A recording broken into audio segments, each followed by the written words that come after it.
안녕하세요. 세연에 빠지다의 DJ 민영입니다. 오늘도 두 가지 사연 준비되어 있으니 재미있게 들어주시고요. 구독과 좋아요 버튼도 꾹 눌러주세요. 그럼 오늘의 사연 함께 시작해볼게요. 안녕하세요, 여러분. 저는 부모님 사이가 워낙 안 좋은 경우였어요. 친가 쪽에 잘 살았고 반면에 외가 쪽은 형편이 어려웠습니다. 집안 수준의 차이 때문이었을까요? 사랑만 믿고서 서로만 보고서 결혼하셨던 저희 부모님은 결혼 생활 도중에 사고방식의 차이 때문에 많이 고전하셨어요. 태어나고 자란 환경이 달랐기에 그것으로 인한 차이는 쉽게 극복할 수 있는 게 아니었나 보더라고요. 이래서 사람은 서로 비슷한 환경에 상대하고 결혼을 해야 편하다는 말이 있는가 봐요.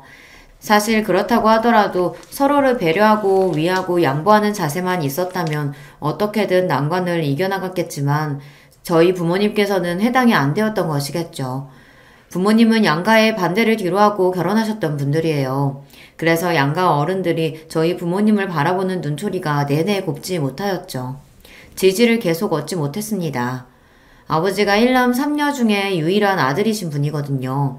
그리고 친가는 워낙 아들을 우선시하는 가풍이 있었고요. 내가 일찍부터 우리 아들 좋은 집 아가씨라든지 그게 아니면 많이 배워서 고상하고 지적인 인물하고 결혼시키려고 했었어. 에이, 근데 어디에도 해당되지 않는 그런 며느리를 맞을 줄 상상도 못했네. 친어머니께서는 저희 엄마를 당연하다면 당연하게 처음부터 무척이나 마음에 안 들어 하셨습니다. 집안이 좋은 것도 아니고 돈이 있는 것도 아니고 가방끈이 길거나 하면 모르겠는데 그것도 아니면서 특별히 잘난 구석도 없었거든요. 친어머니의 눈에 비친 저희 엄마의 모습은 그야말로 빵점짜리 며느리였다고 합니다. 그래서 기함을 하셨으나 결국에는 자식 이기는 부모 없다는 말처럼 결혼을 강력하게 고집하시는 아버지의 뜻을 꺾지 못하셨던 거예요. 외가는 또 외가 나름대로 엄마가 집안 수준 차이 나는 사람하고 결혼하겠다고 그러니 난리였고요. 그 집안에서 널 반기지도 않는데 너는 왜 구태여 그런 가시밭길을 걸으려고 해? 사람은 뭐든 자기 분수에 맞게 살아야 되는 거야. 그래야 마음 편안하고 행복한 거야 이거사. 너 잘 생각하고 결정해야 돼. 외할아버지께서는 안 봐도 앞날이 뻔하다고 여기시며 엄마에게 이 결혼을 하지 말라고 몇 번이나 말씀을 건네셨다고 해요. 그러나 당시 엄마의 귀에는 아무것도 들리지 않았던 것입니다. 뭐에 홀린 것처럼 그저 머릿속에는 아버지와 꼭 결혼을 해야 한다는 생각밖에는 없었다고 하네요. 이렇듯 양가의 여론이 좋지 못한 상황에서 억지로 강행하여 결혼을 하게 되었는데 그러고 나서 아버지가 좋은 모습을 보이며 잘 사시지 못했거든요. 솔직히 친가에서 아버지보다 고모들이 생김새만 딱 보아도 더 눈빛들에 힘이 들어가 있어요. 아버지는 어딘가 한량스러운 그런 분위기를 풍기시는 분이고요. 그런 분이 당시에는 나이도 젊으셨으니까 한마디로 나이를 허먹어서 철이 없는 분이셨죠. 처자식을 책임지며 늠름한 가장으로서의 모습을 보이셔야 할 아버지가 되려 더더욱 함심한 행보를 보이시는 것에 친할아버지께서는 상심이 너무 크셨던 나머지 어느 날 뒷목 잡고 쓰러지셨습니다. 아들놈을 아주 잘못 키워도 한참 잘못 키웠어. 정신 차릴 거라고 믿었었는데 이제는 가망도 없어 보이는구나. 자기 처자식도 제대로 돌보지 못하는 저딴 놈이 어떻게 희망이고 미래가 있어. 다 끝난 거야. 끝났다고. 하다 이제는 아버지가 노름판을 기웃거리기까지 하셨던 그런 무렵에 벌어진 일이었어요. 친할아버지께서는 쓰러지신 이후로 건강에 직격탄을 맞으셨고요. 점점 더 악화만 되어가셨고 회복세는 꿈도 못 꾸었습니다. 당신의 아들이 원망스럽다고 하시며 몸져 누우신 친할아버지를 바라보시는 동안 친할머니의 속에 열불이 타오르고 있었죠. 크게 분노하신 나머지 친할머니께서는 이제 당신의 아들로부터 등을 돌리고 사시겠다 선언까지 하고 마셨어요. 친할머니로 하여금 못난 아들 쳐내고 원흉인 며느리하고도 선을 딱 그어라 이렇게 행동하시도록 옆에서 열심히 부추긴 존재들이 있었으니 그분들이 바로 제 고모들이었습니다. 뒤에서 고모들이 그런 공작까지 벌이고 있는데 저희 엄마가 뭘 어떻게 당해내실 수 있었을까요? 그저 팽하면 팽하는 대로 팽 당하셨고요. 원망의 화살이 날아오는 대로 그걸 맞고 쓰러지시는 것밖에는 하실 수 있는 게 없었습니다. 결혼 생활에서 돈과 사랑 둘 중 어떤 것이 더 중요할까요? 결혼은 사랑을 가장 큰 전제로 하는 행위죠. 그러나 확실한 건 돈이 없으면 살기 힘든다는 것입니다. 이상과 현실은 언제나 다른 법이잖아요. 사랑이 이상이라면 돈은 현실이었습니다. 잘 사는 쪽인 친가의 외면을 받게 되자 그것만으로도 저희 집은 어려워졌습니다. 우선 아버지가 마음을 전혀 다잡지 못하셨고요. 그로 인해 엄마도 더더욱 힘들어 하셨죠. 두 분의 입에서는 언제나 돈 타령이 흘러나왔습니다. 그놈의 돈이 사람을 얼마나 예민하게 만들고 또 비참하고 처절하게 만드는지 저는 부모님의 날이 선 대화들 덕분에 아주 어렸을 적부터 깨우쳤었네요. 결국 제가 9살이 되었을 때 부모님이 따로 살기 시작하였습니다. 별거 생활이었고요. 이듬해 아예 이혼을 하셨습니다. 저는 친오빠가 한 명 있었는데요. 저보다 7살이나 많았어요. 나이 터울이 좀 있죠. 부모님이 이혼하시고 나서 오빠가 아버지와 살았습니다. 저는 엄마와 살았고요.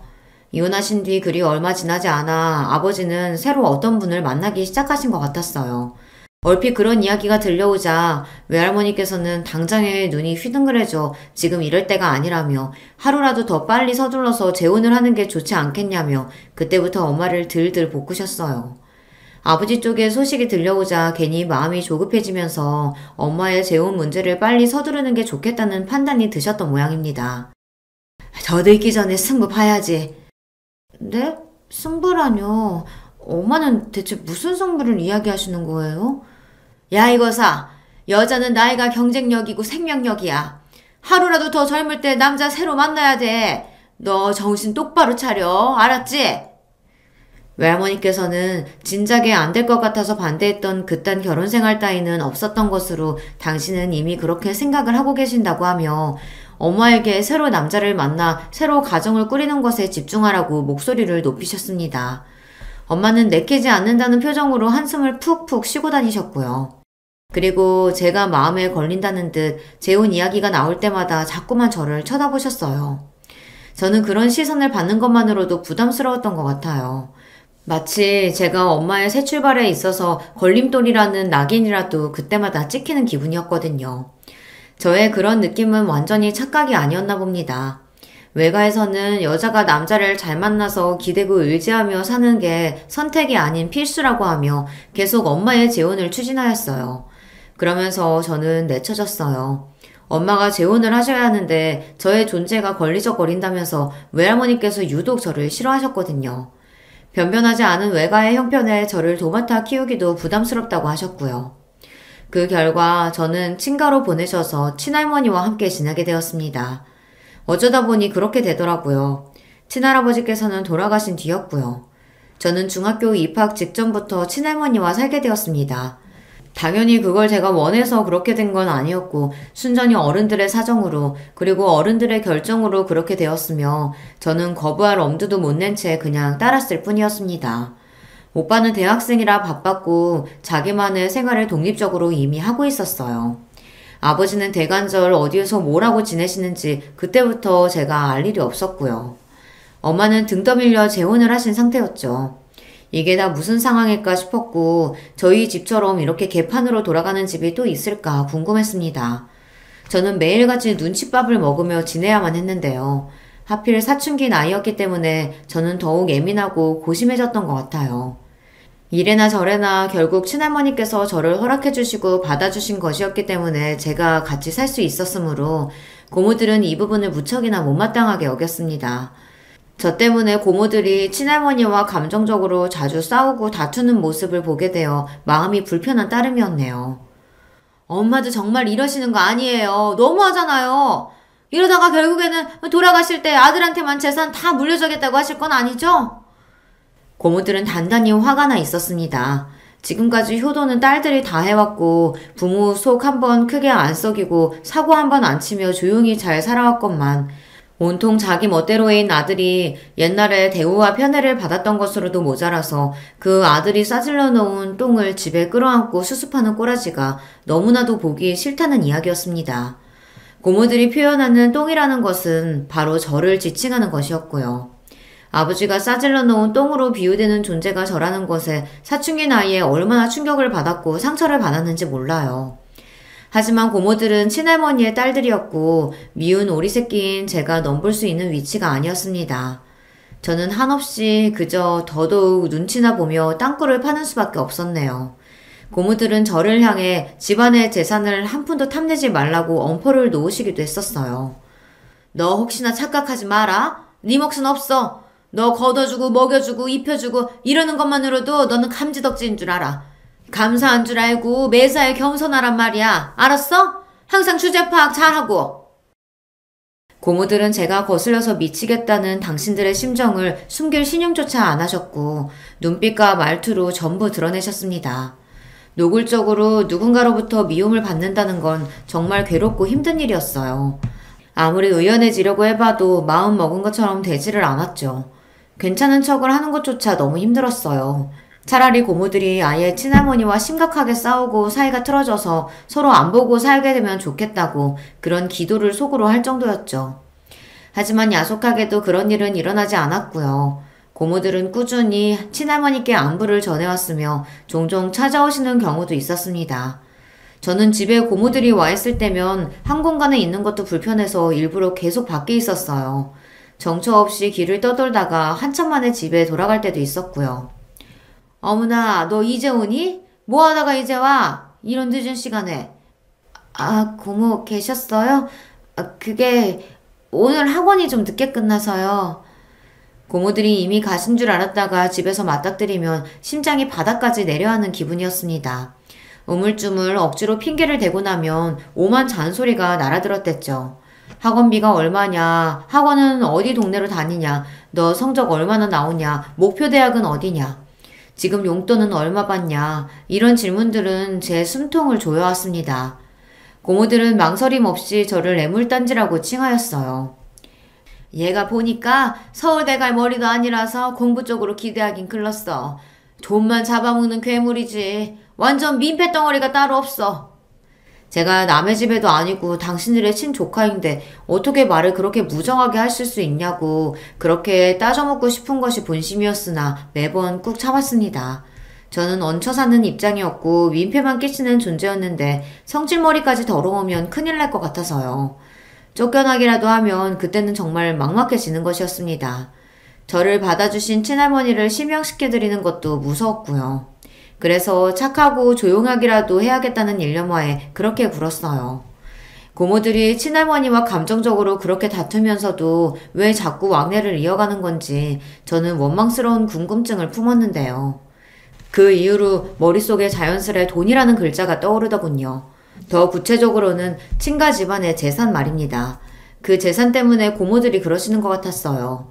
그런데 저는 친할머니께서 돈을 잘 쓰시는 걸 본 적이 없었습니다. 그래서 잠시나마 집안의 재산도 썩 그렇게 마땅히 없는데 고모들이 괜히 과장스럽게 호들갑을 떠는 것인가 싶기도 했었는데요. 상황이 돌아가는 걸 가만히 살펴보니 친할머니께서 일단 재산을 쥐고 계시는 것은 맞는 것처럼 보이더군요. 고모들과 또 한 번 말다툼을 벌이셨던 친할머니께서 어느 날 돈 이야기를 하시며 절대 못 준다고 그러셨거든요. 내가 죽어서 두 눈두덩이에 흙이 덮이기 전에는 절대 그 돈 못 줘. 그렇게 되기 전에는 나한테 재산 같은 건 없다고 생각하고들 살아라. 먹고 죽을래도 돈 같은 거 없으니까 하여간 그런 줄 알아. 생각에 아주 완고하신 것 같았습니다. 친할머니께서는 일절사치를 안 부리셨어요. 제가 아주 어렸을 때보다 나이가 더 드시면서 더더욱 지출을 줄이시는 것 같은 느낌이었습니다. 정확히는 친할아버지께서 돌아가신 이후 그렇게 노선을 정하신 모양이었는데요. 돈 문제 때문에 학을 떼셔서 일부러 자린고비처럼 지내시는 듯하였습니다. 자꾸만 집안에서 돈, 그놈의 돈 이야기가 나올 때마다 저는 자동으로 움츠러드는 것 같았어요. 저는 돈 한 푼 안 벌면서 축내기만 하는 입장이었으니까요. 학생이고 미성년자라서 당연히 어쩔 수 없는 문제였지만 이상하게 저는 마음이 편하지 않았고 매번 좌불안석으로 눈치가 보였습니다. 고모들이 하도 저를 못마땅하게 바라봐서 더욱 그렇게 되었나 봐요. 게다가 제가 고등학교에 다니고 있었을 때 엄마가 이혼을 하셨거든요. 두 번째 이혼이었죠. 그 소식에 친할머니께서는 오만상을 쓰시며 한숨을 크게 내쉬셨는데요. 고모들은 한동안 저희 엄마 이야기로 열심히 입을 움직이셨는데 내용은 전부 욕밖에 없었습니다. 엄마를 흉보는 흐름은 자연스레 그 딸인 저 또한 욕하는 것으로 대부분 그렇게 이어졌었고요. 제 고개는 더더욱 아래로 처박히게 되었죠. 불행하고 안타깝게도 엄마는 재혼했던 아저씨한테 맞고 사셨던 모양이었습니다. 그 아저씨는 사람 때린 것도 모자라서 바람까지 피웠다고 하네요. 한마디로 인간 말종이었던 거죠. 비록 당신이 맞고 사셔도 꾹 참으셨던 엄마는 그 아저씨가 불륜을 저지르는 바람에 이혼을 당하시게 되자 망연자실하셨어요. 이렇게 될 줄 알았다면 내가 왜 미련하고 멍청하게 참고만 살았을까?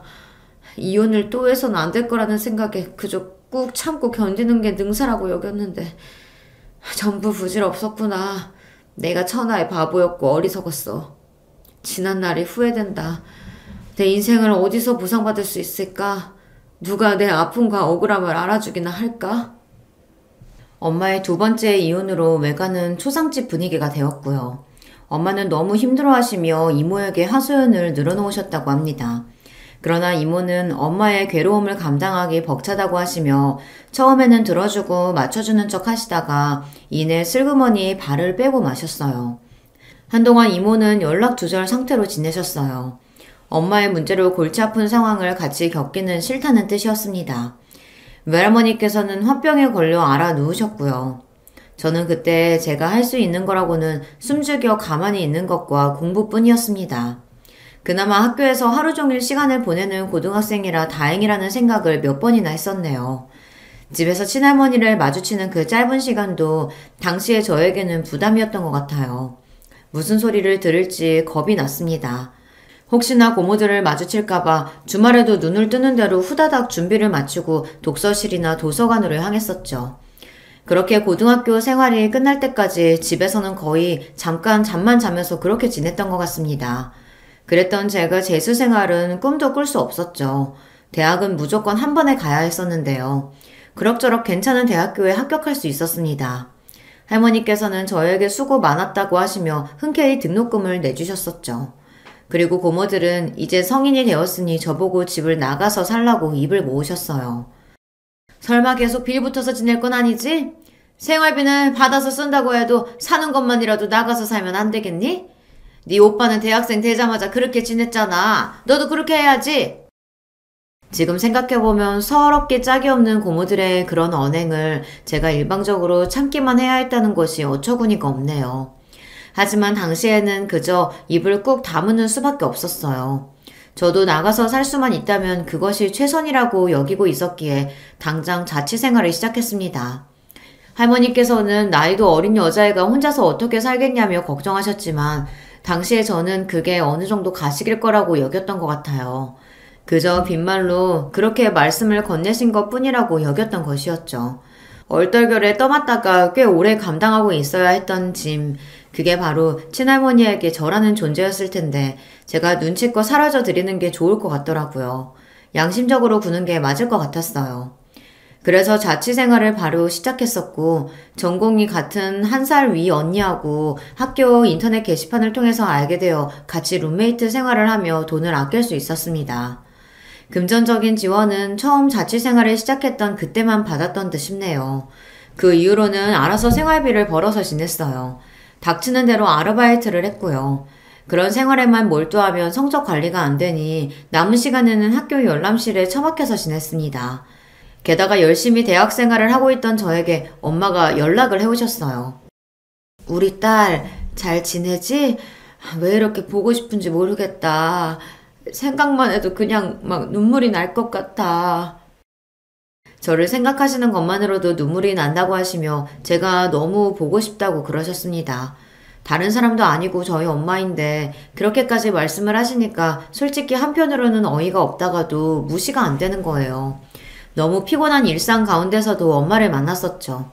그런데 엄마의 상태가 좋지 못한 게 제 눈에 딱 보여 가슴이 아팠어요.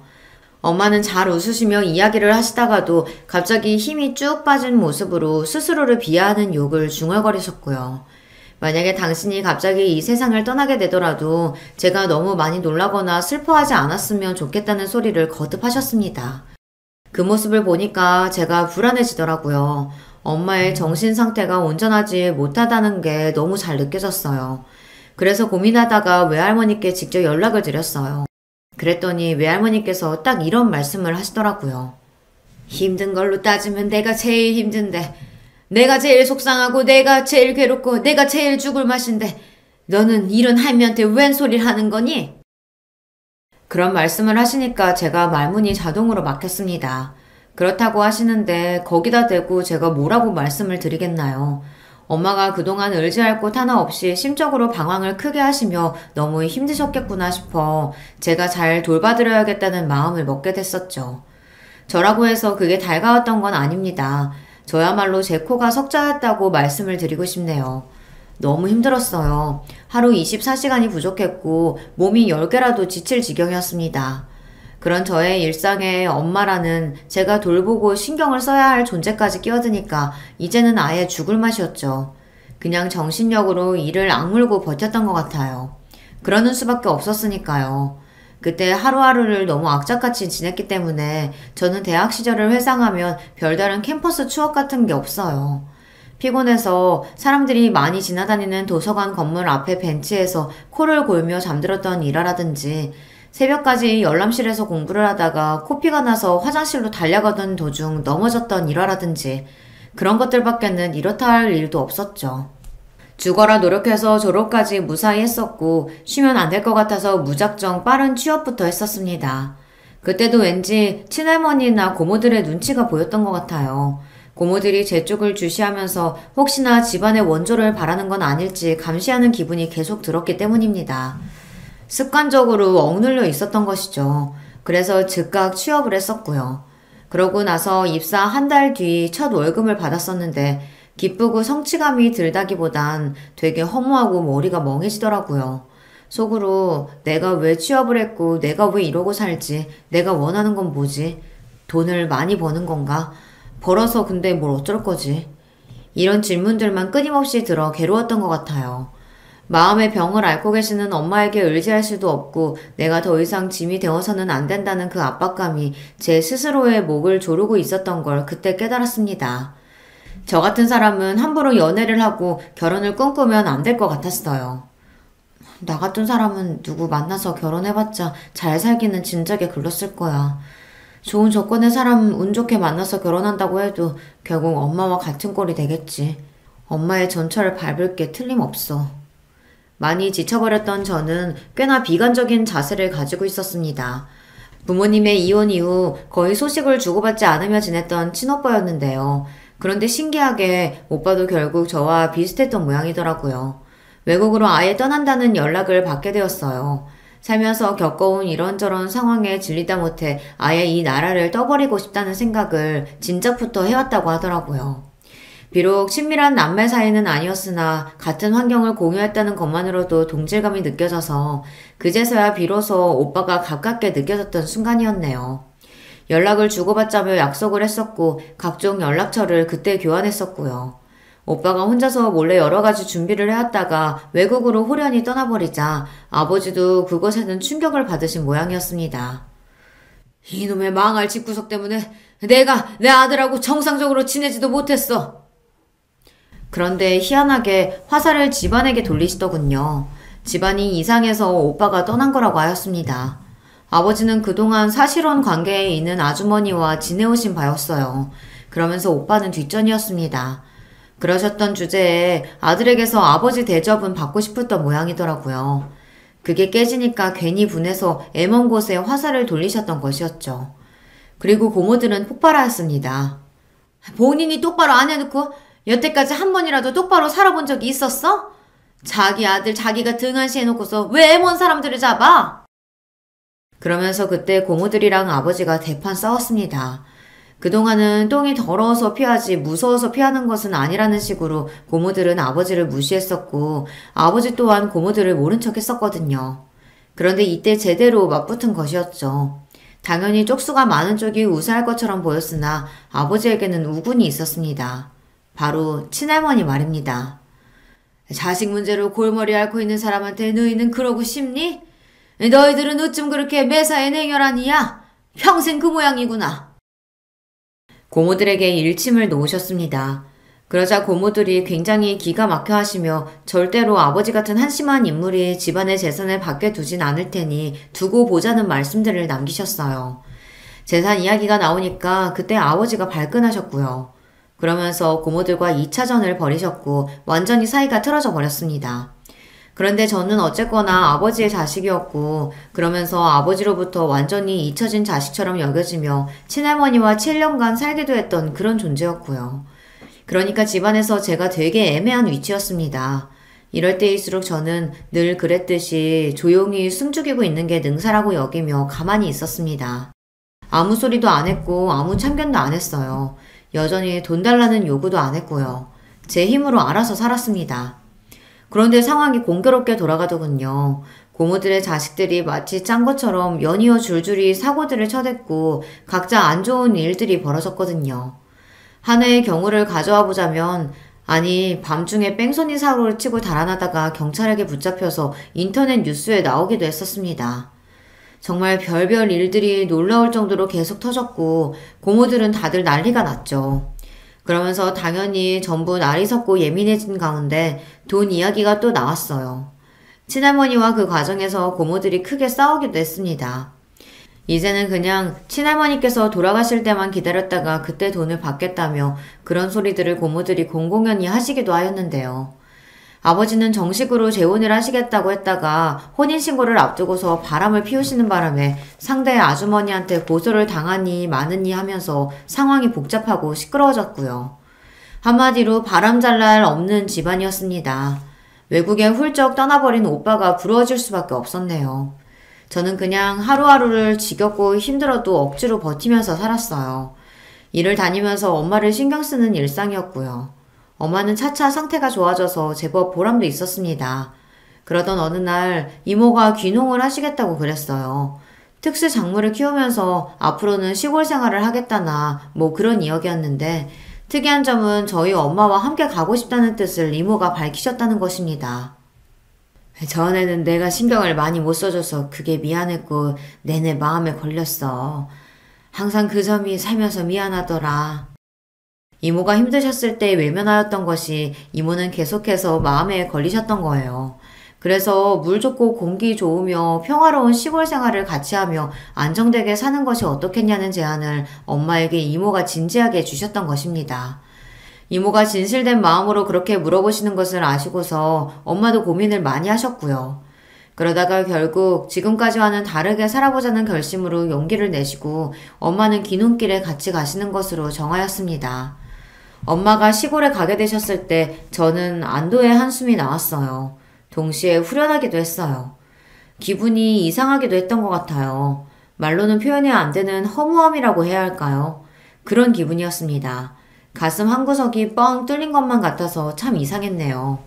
그런 저를 눈치채셨던 것인지 시골로 간 지 며칠 지났을 때 엄마가 저와 통화를 하시며 물어보시더군요. 혹시 아직 결혼을 할 마음이 없냐고 말입니다. 곁에 누군가 의지되는 사람이 있고 마음을 나눌 상대가 있어야 좋을 것 같다면서 제가 결혼을 하면 참 좋겠다고 하셨어요. 당신은 저로 인해 회복이 많이 되어 좋아졌지만 반대로 저는 당신으로 인해 더 힘들게 희생하며 지난 몇 년을 보낸 것 같아 마음이 편하지 않다고 하셨어요. 그렇게 엄마는 우는 목소리를 내시기도 하였습니다. 저는 습관적으로 결혼 생각이 없다고 말씀을 드렸다가 엄마가 저에게 그게 진짜 네 본심이냐고 물어보셨을 때 갑자기 목구멍에 뭐가 걸린 느낌이 들었어요. 당연히 결혼 생활에 자신이 없어서 엄두조차 안 난다고 그렇게 딱 대답을 드리려고 했는데 그 순간 말이 입 밖으로 안 나갔습니다. 우물쭈물 망설이게 되더라고요. 사실은 제 마음속 깊은 곳에 사랑하는 사람을 만나 가정을 이루고 싶다는 그런 바람이 숨겨져 있었나 보더라고요. 제가 그걸 일부러 애써 외면하며 살아왔던 것일 뿐이죠. 이런 스스로를 마주한 다음부터는 저도 용기를 내보기로 했던 것 같아요. 엄마가 인생에서 다른 풍경을 찾아 시골로 가신 것처럼 저도 다른 일상을 맞이하려면 지금까지와는 다른 발걸음을 해야 할 필요가 있었습니다. 작정을 하고서 누군가를 만나보려고 했는데 그게 생각처럼 쉽지가 않았어요. 이 남자를 만나도 저 남자를 만나도 이상하게 마음이 설레지가 않더라고요. 제 자신이 너무 이상한 사람인가 싶어서 엄마에게 이런 제 문제를 털어놨었는데요. 엄마는 놀랍게도 무조건 저를 지지해 주셨어요. 아니야, 급할수록 돌아가라고 하잖아. 굳이 성급하게 끌리지도 않는 남자 보며 애쓸 필요 없다. 그래도 엄마는 제가 이왕이면 하루라도 빨리 결혼하길 바라시는 거 아니에요? 못난 이 엄마 팔자 네가 닮을까봐 그게 걱정일 뿐 결혼은 얼른 했으면 좋겠지. 그치만 진짜로 사랑해서 결혼하더라도 너 죽고 나 죽고 하는 게 결혼 생활이야. 그럴 판국에 진짜 사랑도 아닌 것 같은 그런 남자하고 결혼하려고 애쓸 필요가 그게 없다는 거지. 그건 시작부터 불행으로 덮어놓고 가자는 얘기거든. 엄마가 진지한 목소리로 해주신 말씀에 제가 안심이 됐었네요. 그리고 어느새 엄마에게 상담을 하고 도움을 받는 제 자신을 발견할 수 있어 그 점이 놀랍고도 좋았습니다. 낯선 시골 생활이긴 해도 이모와 더욱 티격태격 싸우기도 하지만 어쨌든 피를 나눈 친자매이기 때문에 결국은 돌고 돌아 화해를 하며 그렇게 지내며 차츰 서로 인정하고 양보하는 법을 배우고 있다고 엄마는 그런 근황을 전해주기도 하셨어요. 시골 생활이 풍족함과는 거리가 멀었지만 적어도 마음의 풍요는 찾으신 것 같아 저는 그게 흐뭇하더라고요. 그렇게나 작정을 하고서 상대를 찾을 때는 안 만나지던 인연이 마음을 놓고 나서 편하게 지내니까 알아서 다가오더군요. 신기한 일이었어요. 저보다 2살 많은 남자였고 또래라서 대화가 처음부터 정말 잘 통했답니다. 만나고 1년 됐던 해에 결혼 이야기를 처음 나누게 됐을 때 그때부터 차근차근 미래를 약속해 나갔어요. 얼굴에 구김살이 없는 사람이었죠. 마치 세상의 풍파를 겪어본 적 없는 것처럼 보일 때도 있었는데요. 저는 그런 점이 마음에 들었고 그늘 한 점 없이 해맑은 면을 보면서 부럽기도 하고 닮고 싶다는 생각도 했었어요. 예비신랑 또한 저를 보며 본인한테 없는 부분을 신기해하였습니다. 제가 대학을 다니는 동안 그렇게나 많은 아르바이트를 해봤다는 사실을 처음에는 안 믿으려고 했었네요. 몸이 여러 개도 아닌데 어떻게 그럴 수가 있어? 그 많은 아르바이트를 다 해봤는데 그 성적 유지하면서 졸업까지 했었다고? 와, 말이 안 된다. 이건 진짜로 인간 승리라고 생각해. 대단하고 존경스럽기까지 하다. 나는 누가 나한테 돈 주면서 그렇게 살아보라고 해도 못할 것 같거든. 더군다나 20대 초반의 나이에 인내심이 없어서 불가능한 일이지. 예비 신랑은 살면서 아르바이트를 해본 건 딱 한 번뿐이라고 하더군요. 그것도 생판 모르는 곳이 아니라 사촌 형이 소개시켜준 일자리였다고 그랬어요. 소개로 들어갔던 거니까 아무래도 적응하기도 편하고 여러 가지로 매장에서 편의를 봐주기도 했었다고 하네요. 역시나 저도 살면서 종종 느낀 바였지만 인맥만큼 유용하고 고마운 것은 없더라고요. 이런 것만 봐도 느껴지지만 예비신랑과 저는 결이 다른 사람이었습니다. 살아온 궤적이 완전히 달랐어요. 특히나 저는 가정 환경이 평범하지 않았잖아요. 예비신랑은 너무나도 평범한 가정 안에서 살아왔더라고요. 이런 차이가 있었죠. 그래서 저는 상반된 환경에서 살아온 저희 부모님이 끝내 결혼 생활을 잘 해내지 못하셨던 점이 생각나서 예비신랑과 제가 결혼해서 잘 살 수 있을지 걱정이 되기도 했었답니다. 결혼하고 싶은 마음이 있는 것과는 별개로 존재하는 걱정이었어요. 하지만 뭐든 직접 부딪혀봐야 아는 것이라는 믿음으로 예비신랑과 결혼하겠다는 마음을 돌리지 않았고요. 양가에 결혼하겠다는 뜻을 전하게 되었습니다. 엄마는 너무 잘됐다며 기쁘다고 해주셨고 아버지에게는 말씀을 드리려고 했다가 끝내 망설였고 더 나중에 알려드리는 쪽으로 정했습니다. 오빠한테도 연락해서 결혼할 것 같다고 말했고요. 그리고 친할머니께도 말씀을 드렸어요. 그러자 저를 무척 대견해 하셨습니다. 잘해준 것도 하나 없는데 너는 네가 알아서 뭐든 잘해내었지. 그래서 기특하기도 하고 한편으로는 안쓰럽기도 하고 미안하기도 하구나. 그리고 저에게 미안하다고 그러셨습니다. 저는 그런 소리를 듣게 될 줄은 상상도 못한 바였기에 깜짝 놀랐어요. 친할머니께서는 거칠애로 그런 말씀을 하신 게 아니라 진심이셨어요. 저와 따로 만나서 대화를 하고 싶다고 하셨고요. 찾아가 뵈었더니 저를 위해서 직접 밥상을 차려놓으셨더군요. 몸둘 바를 모르겠는 그런 기분이 들어 머쓱하게 밥상 앞에 앉았는데요. 수저를 들자마자 갑자기 머릿속에 스친 기억들이 있었죠. 집에 안 붙어 있으려고 용을 썼던 고등학교 시절 말입니다. 그때 새벽같이 일어나 보면 식탁에는 항상 저를 위해 차려진 뚜껑 덮인 그릇 2개가 있었습니다. 하나는 죽에 가까운 끓인 밥이었고 하나는 오이지였어요. 제가 오이지라면 환장하는 입맛이었거든요. 저는 이른 아침마다 그걸 먹고서 학교에 갔었고 자정이 거의 다 되어서 깜깜한 밤에 집에 돌아오면 그때는 또 식탁에 계란찜이 담긴 작은 냄비라든지 미역국이라든지 그런 게 있어서 저는 그걸 허겁지겁 먹고 나서 씻고 잠드는 일상이었죠. 그때는 그냥 그걸 당연하게 생각했었습니다. 하지만 지나고 보니까 할머니께서 저를 위해 아침 7시에 먹을 수 있는 밥상과 밤 12시에 먹을 수 있는 먹거리를 항상 미리 준비를 해두셨던 것이라는 그 사실이 저에게 조금 색다른 깨달음으로 다가왔습니다. 그때 생각이 나서 조금 울컥한 심정으로 친할머니께서 손수 차려주신 밥상을 맛있게 먹었네요.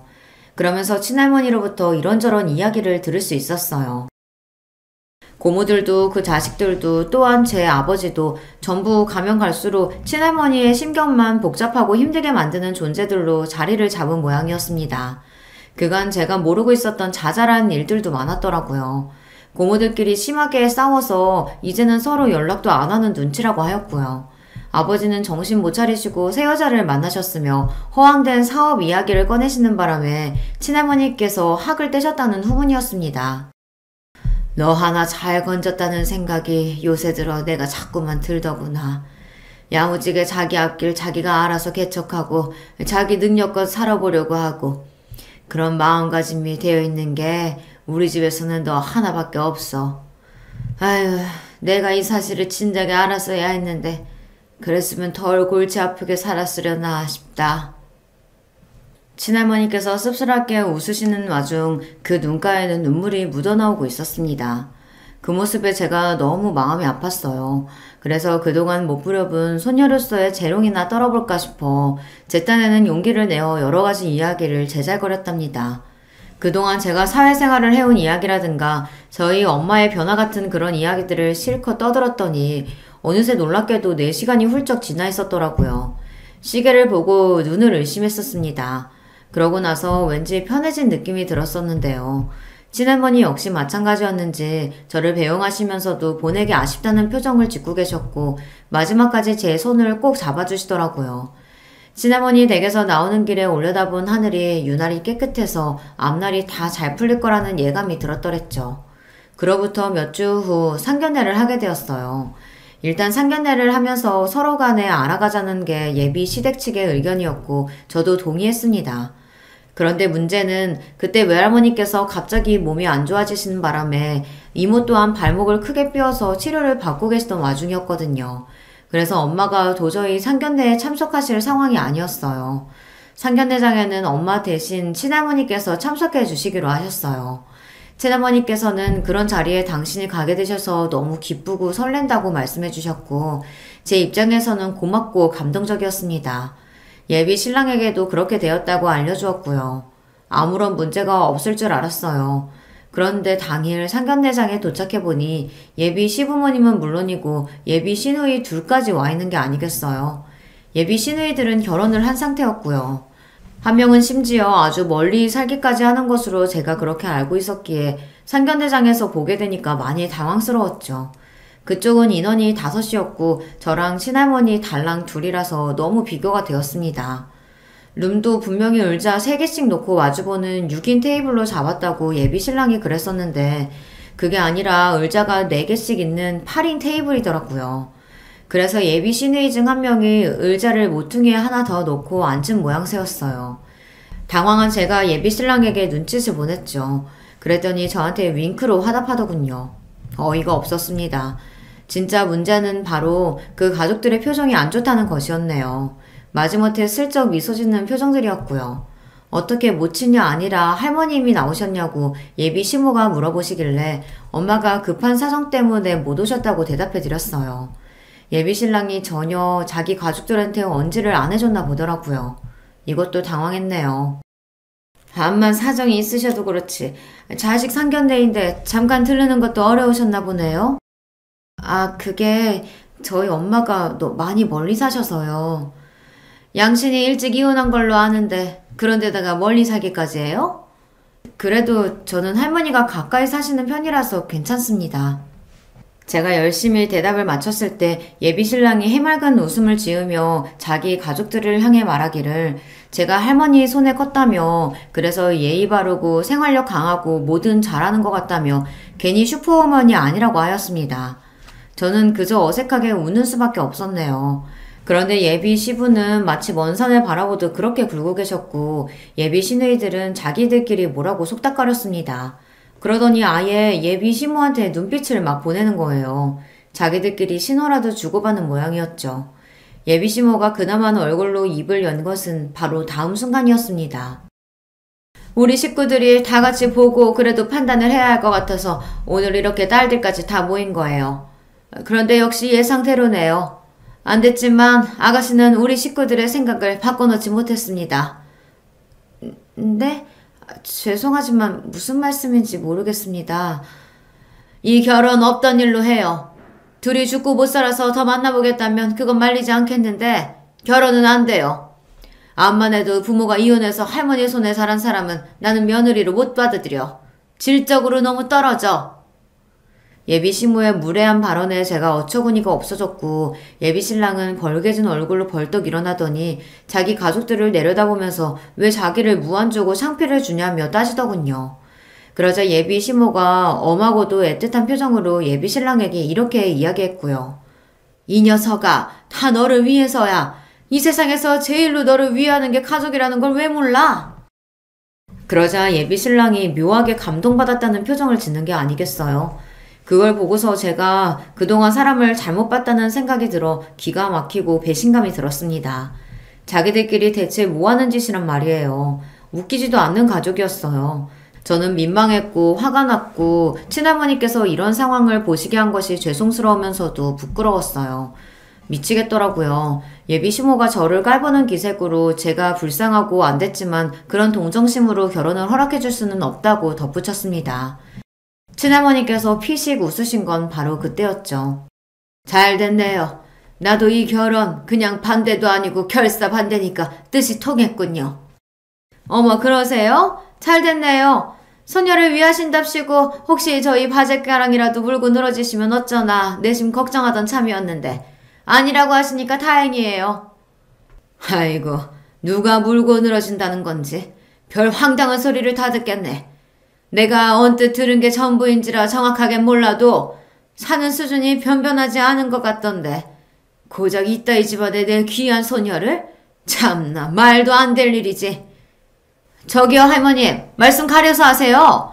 이혼 가정에다가 돈 없어서 학교 다닐 때도 아르바이트로 허덕이며 살아온 수준의 아가씨를 며느리로 맞이하기에는 집이 너무 잘 살아서 곤란하다는 거 정도라는 건 알아주시고요. 사는 수준이 얼추 맞아야 하는 법이지. 이렇게 차이 나면 결혼은 당연히 어려운 겁니다. 뭐라고 떠드는 건지 나는 도통 모르겠고 내 재산 200억 정도는 되니까 이거 나한테 고스란히 다 물려받을 내 손녀나 물고 늘어지지 마시오. 말 바꿀까봐 벌써부터 겁나 죽겠네. 친할머니의 입에서 200억이라는 금액이 나왔을 때 상견례장이 찬물 세례를 맞은 듯 하였습니다. 저도 놀라서 심장이 뛰었지요. 친할머니께서 자산가라는 것은 당연히 옛날부터 짐작 가능한 바였으나 구체적인 액수를 접한 적은 없었습니다. 그래서 놀라웠는데 저보다 예비 신랑과 그 가족들이 훨씬 더 놀란 모습이더군요. 특히 예비 신랑은 다리에 힘이 풀렸는지 자리에 앉으려다 잘못 휘청거려서 바닥에 엉덩방아를 찍고 말았습니다.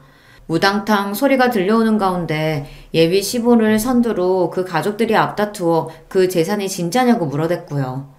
친할머니께서는 짜증스러운 눈빛을 천천히 쏘아주신 뒤 자리에서 일어나셨고 저는 반사적으로 함께 일어나 부축을 해드렸습니다. 이만 가자. 수준 낮아서 겸상 못하겠다. 돈도 없는 것들 주제에 무식하고 무례하기까지 완전히 저질이구만. 네 할머니 얼른 가요. 제가 사람을 잘못 봐서 큰 실수를 했네요. 아니다. 살면서 누구나 실수는 저지를 수 있는 거야. 그래도 네가 저 인간들한테 우리 집안 잘 산다고 돈 많다고 그런 얘기는 안 해둬서 다행이구나. 네 정말 그렇네요. 재산 이야기는 입도 뻥끗 안 하길 아주 잘한 것 같아요.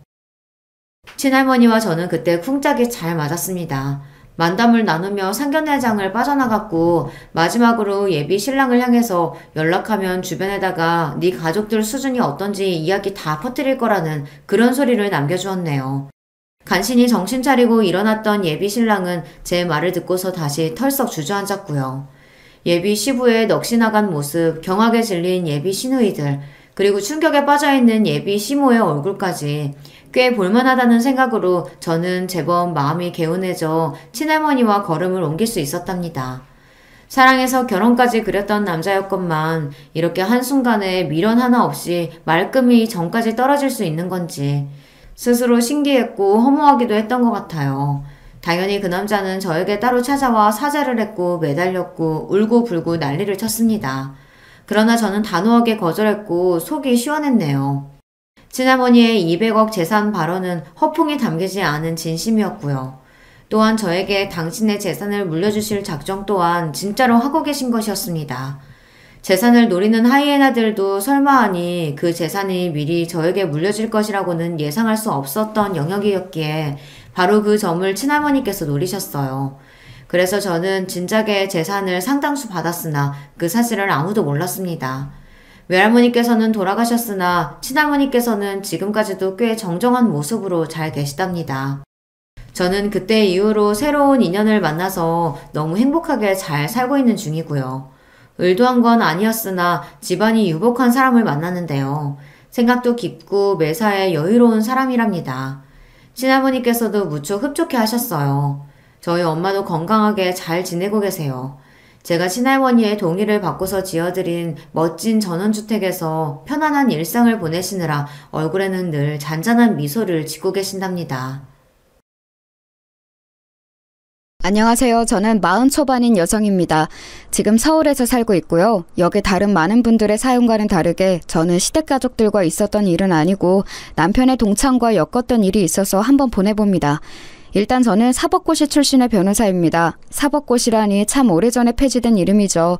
제가 02학번인데 대학 졸업 전에 이미 사법고시를 합격해서 연수원에 들어갔었으니 상당히 이르게 합격하여 일을 시작했던 편입니다.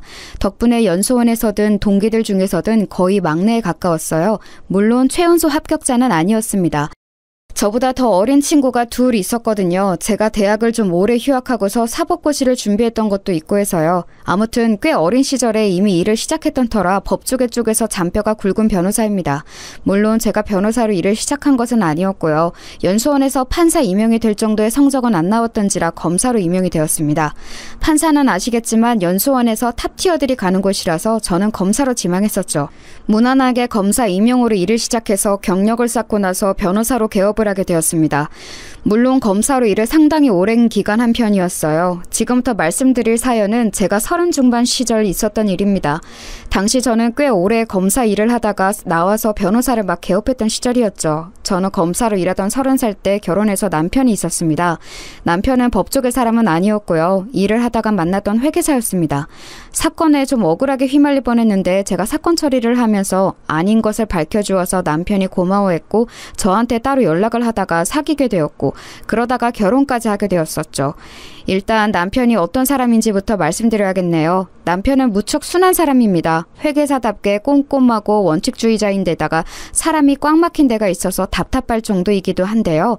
물론 저도 검사라니 꽤나 답답하게 정도를 걸어야 한다고 생각하는 사람이긴 하지만 남편은 그 정도가 아닙니다. 사람이 아주 길 하나를 가르쳐주면 그거 외에는 가지 않으려고 하는 사람이기도 해요. 큰 소리 나는 것이나 폭력 있는 것을 끔찍하게 싫어하기도 하고요. 그래서 처음에 제가 검사로 일하면서 사건 사고 현장을 목격하고 거친 범인들이나 참고인들과 실랑이 하는 것을 아주 걱정스럽게 바라보기도 했어요. 남자인 자기도 무섭고 꺼려지는 일을 여자인 제가 한다면서요. 게다가 제가 체구가 마르고 작은 편이라서 처음에는 더욱이나 저를 보호하고 싶어 했죠. 물론 사귀고 나서는 제게 보호받는 처지가 되기는 했지만요. 성격이 그 모양이니 어릴 때부터 아주 공부 잘하는 모범생의 부모님 말씀은 한 번도 어긴 적이 없다고 하더라고요. 그런 면이 마음에 들어서 결혼한 것이라 남편이 순하고 시부모님 말씀 잘 듣는 것에는 아무런 불만이 없습니다. 사실 저희 시부모님은 매우 합리적이시고 남편과 저보다 훨씬 융통성 있는 분들이셔서 저희가 뭐 불만을 가질 만한 구석이 없었죠. 시댁은 그리 잘 사는 편도 아니고 그냥 평범한 회사원 집안이었지만 저희한테 노후를 기대셔야 할 만큼도 아니셨고요. 그런데 결혼하고서 5년 지난 35 어느 날 남편이 갑자기 동창 모임에 저한테 같이 가자고 청하더군요. 무슨 일이야? 동창 모임 그동안 자기만 나갔었잖아. 그동안은 자기가 너무 바빠서 그랬지. 이제 검사일 때만큼은 안 바쁘잖아. 사실 그렇기는 했어요. 그 애초에 변호사 개업을 했는데 물론 영업을 뛰고 사건 처리를 하느라 바쁘기는 했지만 검사일 때와는 업무의 절대량 자체가 달랐습니다. 검사나 판사의 경우 여러분이 생각하시는 것 이상의 일을 하곤 한답니다. 읽어야 하는 사건 파일이나 관련 사항이 정말 상상하는 이상이죠. 하지만 그래도 변호사는 제가 임의로 사건의 양을 조절할 수 있어서 그나마 워라밸이 좋은 편이었습니다. 그런 제 모습을 알았기 때문에 결혼 후 5년 동안 남편은 계속해서 혼자 동창 모임에 나갔지만 올해는 저와 같이 나가자고 한 거였죠. 아니 그럼 여태까지 부부 동반이었는데 계속 자기 혼자 나갔던 거였어? 그렇지 뭐. 반잠도 못 자고 밥도 제대로 못 먹는 사람한테 동창 모임 나가자고 어떻게 말해? 남편은 당연하다는 듯이 말했어요. 사실 그렇기는 했지만 그래도 5년 동안 한 번쯤은 욕심내볼 법한데도 한 번도 제게 말도 안 꺼냈다는 게 귀엽기도 했습니다. 저는 그럼 그러자고 말하고서 남편이 부끄럽지 않도록 좋은 옷을 꺼내 입고 머리도 잘 만지고서 그날 동창 모임을 가기로 했습니다. 남편은 지방에서 고등학교를 나왔어요. 그래서 고등학교 동창회가 일종의 향유의 느낌도 있는 거였죠. 저는 외국어 고등학교를 나와서 친구들이 전부 다 비슷한 업종에 일하고 있었고 서울 출신이라서 분위기가 좀 다를 거라고 기대하기는 했습니다. 저희는 고등학교 때 친구들이 거의 동창 모임도 필요 없이 자주 만나서 수다를 떠는 사이기도 했기 때문에 사실상 동창 모임이 평소 친구 모임이나 다를 바가 없었거든요. 그런데 남편은 딱 1년에 한 번 만나는 모임이라고 하더군요. 그래서 친구들도 그렇게 친하지는 않고 그때그때 연락되는 사람들이 안 나오다가 다시 나오기도 하고 그런다고요. 그런데 이번에는 호텔에서 하네? 우리 원래 이렇게 고급스럽게 안 하는데. 누가 뭐 돈 좀 벌었나? 동창 모임 누가 한 명이 지원해주기도 하잖아. 우리 동창 중에 그렇게 돈 많이 번 놈이 있을까? 그건 잘 모르겠다. 남편은 연신 고개를 갸웃거리더군요. 뭐 사업을 하는 사람이 있다면 얼마든지 갑자기 돈을 많이 벌 수도 있는 노릇이었으니까요. 그리고 여태 연락 안 되던 사람이 갑자기 나타났을 수도 있는 거고요. 그래서 저희는 동창 모임 공지가 뜬 대로 서울의 한 호텔 식당으로 찾아갔죠.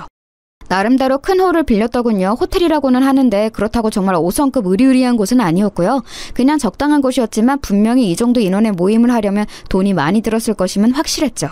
거의 100여 명이 모인 상태였으니까요. 저희 때는 고등학교에 사람이 워낙 많았을 때였고 남편네 학교도 한 학년에 전교생을 합하면 거의 1000명 가까웠다고 했거든요. 이 정도면 그 숫자에서 적게 모인 거겠죠. 야 진석아 너 왔어? 그때 홀에 모인 사람들 중에서 누군가가 남편한테 말을 걸더라고요. 남편은 반갑게 인사하면서 악수했죠. 야, 너 결혼하고서 아내분 전혀 안 모시고 나오더니만 이렇게 같이 왔구나. 안녕하세요, 재수씨. 결혼식 때 뵙고 처음인 것 같네요. 그러고 보니 저희 결혼식 때 5년 전 한 번 왔던 분이었어요. 아마 동창 모임 때는 남편하고 빠짐없이 만났던 제법 친한 동창인 것 같았는데 저로서는 몇 년 전 한 번 만났을 뿐이니 알 수 없었죠. 아유, 여전히 미인이시네요. 여전히 검찰에서 일하시나? 친구가 말끝을 흐리면서 남편을 바라보자 남편이 고개를 저었어요. 아니야, 올해 변호사 개업했어. 아, 그러셨구나.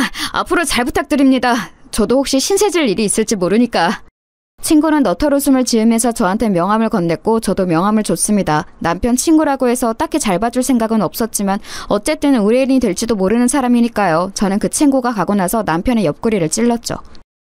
혹시 지금 동창 모임에 나 뭐 하는지 다 소문났어? 아니야, 절대 아니야. 쟤하고 그때 우리 결혼식에 왔던 애들 몇만 알고 나머지는 몰라. 나 고등학교 동창 애들이랑 별로 안 친한 거 알잖아. 저는 평소 제 직업으로 유세 떠는 것을 싫어했기 때문에 조금 날카롭게 말이 나왔고 남편은 화들짝 놀라서 손을 저어댔습니다. 뭐 모임에서 몇몇이 알고 있으면 많이들 알기는 하겠죠. 하지만 이 동창 모임은 꽤 서로 대면대면한 사이들인 것 같았기 때문에 저는 그냥 고개를 끄덕이고 알았다고 했어요. 그러고서 마주치는 남편의 동창들마다 인사를 하는데 참 귀찮고 피곤하더군요. 물론 저도 일 때문에 행사에 가서 아는 이들과 인사를 해야 하는 경우는 무척 많았지만 남편의 동반자로 같이 가서 인사를 하는 경우는 처음이었거든요. 나서기를 싫어하는 편이라서 그냥 얌전하게 뒤에만 서서 미소 짓고 인사만 하려니 무슨 고개 까딱거리는 인형이 된 것 같기도 하고요. 반면 남편은 신난 것 같았습니다. 제가 싫어하는 걸 아니까 제 직업은 말 안 하고 그냥 일하고 있어 정도로 소개를 하고 있었는데 동창들이 이빨린 소리로 인사하며 와이프가 미인이다 라고 해주니까 거기에 어찌나 신이 났는지 좀 한심해 보이긴 했지만 그래도 이내 자랑스러워하는 남편이니 거기다 대고 싫은 소리를 할 이유도 없어서 저는 그냥 두고 보기만 했어요. 저도 좀 까다로운 편이라서 평소에 마음에 안 드는 게 있으면 바로 그 자리에서 말하는 편인데 이 정도면 많이 봐준 거였죠. 어느 정도 인사를 나누고 나니까 진행자가 앞에서 마이크를 들더라고요. 자, 동창 여러분, 오늘 이렇게 호텔에 와서 럭셔리한 모임을 할 수 있었던 이유 궁금하지 않으십니까? 모여선 동창들이 웅성웅성 하더군요. 오늘 고등학교 졸업 후 처음으로 연락이 닿아서 나와준 친구가 있습니다. 이정인 기억하는 친구들 있죠? 이 친구가 저희 동창 모임에 재정적으로 지원해줘서 이렇게 좋은 곳에서 모임을 갖게 되었습니다. 자, 박수! 진행자는 한쪽을 가리키면서 손짓했고 거기에는 어떤 재수없게 생긴 남자 하나가 재수없는 미소를 지으면서 서 있더군요. 동창들은 군중심리인지 와 하면서 박수를 치며 환호했고 그 이정인이라는 동창은 흐뭇하게 웃으면서 화답했어요. 뭐 이따위 호텔 모임 좀 지원해줬다고 무슨 그룹 회장처럼구나 싶어서 좀 우습기는 했죠.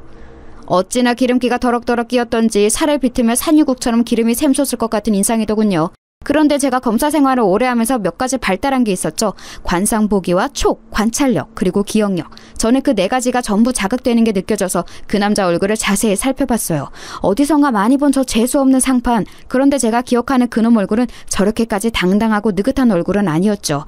형사들한테 처맞고서 여기저기 얼룩덜룩 멍들어 있고 재판장에 서서 주눅 들었던 모습이었는데 라고까지 생각한 순간 기억이 확실하게 났습니다. 저는 하고 저도 모르게 입을 가렸죠. 남편은 제가 어딘가 아픈 줄 알고 어리둥절한 얼굴로 저를 돌아봤어요. 왜? 어디 안 좋아? 아니야. 아무것도 아니야. 저는 눈살을 찌푸렸어요. 남편이 알아서 좋은 일도 없었고 괜히 이 동창 모임에 평지풍파를 일으킬 이유도 없었으니까요. 제가 맡았던 사건도 아니었던 터라 뭐 직접적으로 저놈이 저를 기억할 일도 없었으니 사실 저만 입을 다물면 아무런 상관없이 지나갈 수 있는 일이었지요.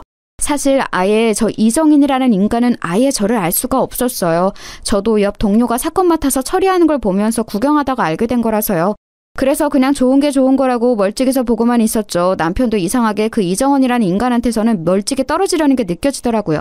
원래 남편하고 친한 동창들은 몇 명 없기도 했는데 게다가 그 동창들은 아예 이정원과 다른 부류인 것 같았어요. 친한 사람들끼리 몰려서 같은 테이블로 가서 식사를 시작했죠. 저쪽에서는 그 인간이 다른 동창들하고 시끄럽게 인사를 나누고 있더라고요. 저는 남편한테 슬쩍 물었어요. 저 사람 말이야. 응? 누구? 저 이정인이라는 사람 동창 모임에 처음 나온 거야? 되게 시끄럽게 친구들하고 인사하네. 누가 보면 무슨 이상가족이라도 만난 줄 알겠어.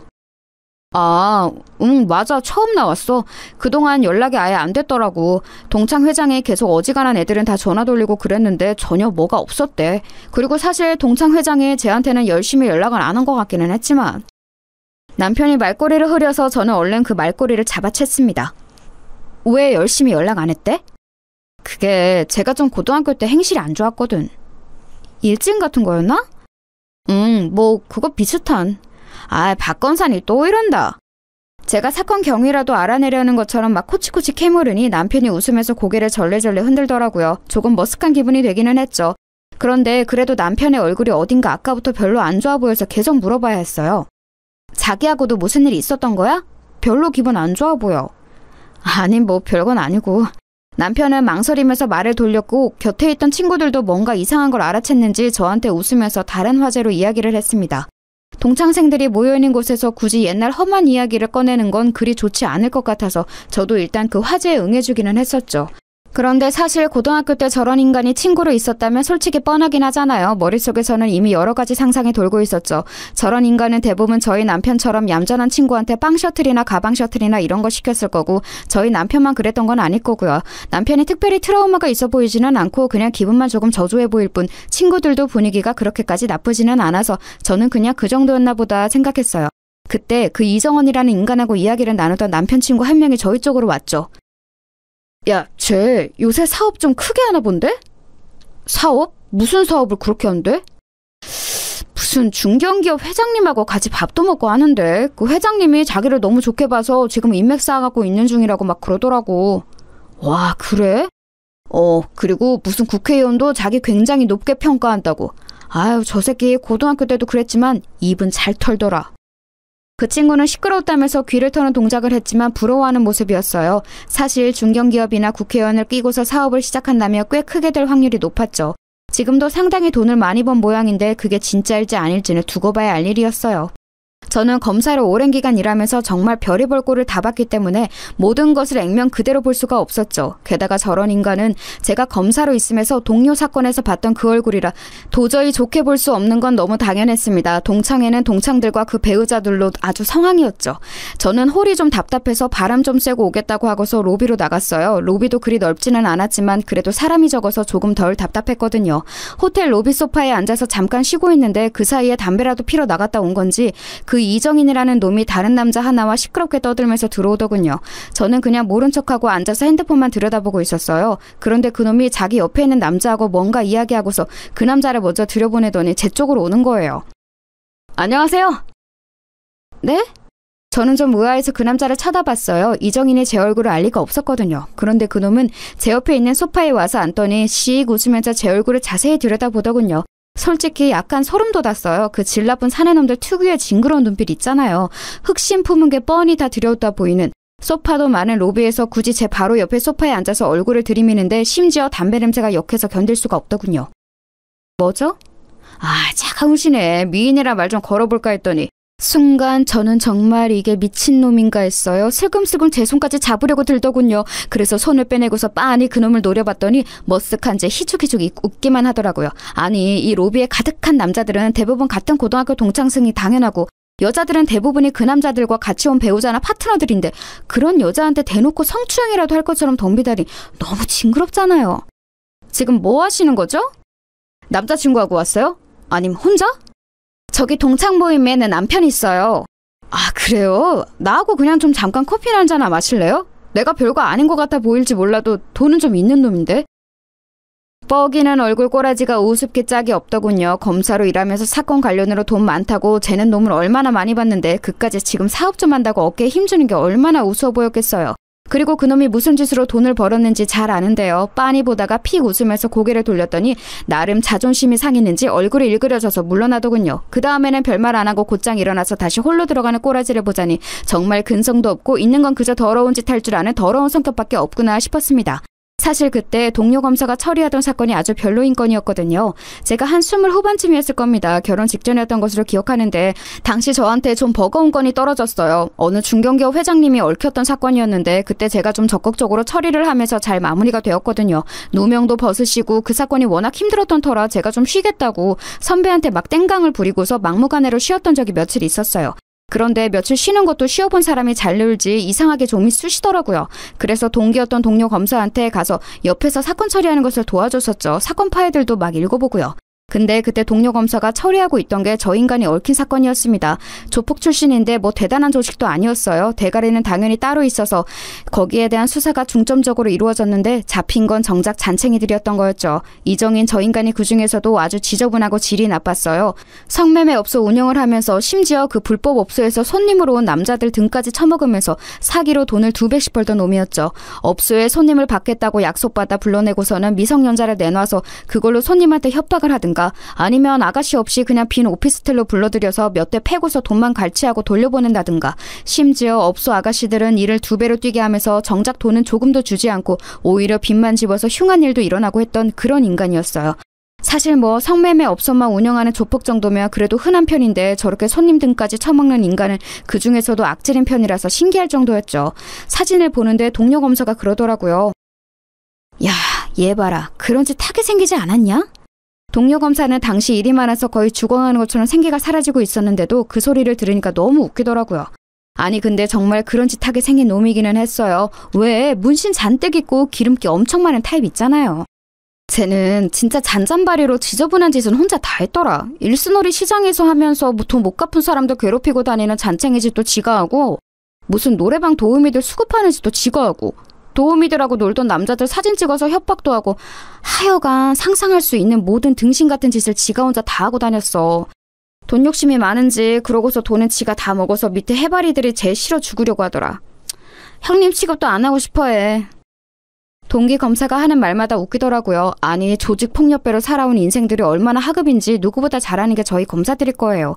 그런데 거기에서도 제일 하바리에 심지어 부하들까지도 사람 취급 안 하는 놈이라니 알만하잖아요. 저는 사진을 보면서 다시 한번 감탄했죠. 아 그래 진짜 그러게 생겼다. 동료 감사가 낄낄대다가 힘없이 대답했어요. 이 새끼 분명히 빵 살다 나와도 또 이상한 짓 할 거야. 뭐 징역도 몇 년 안 받겠지. 하여간 이런 새끼들 진심 너무 짜증나.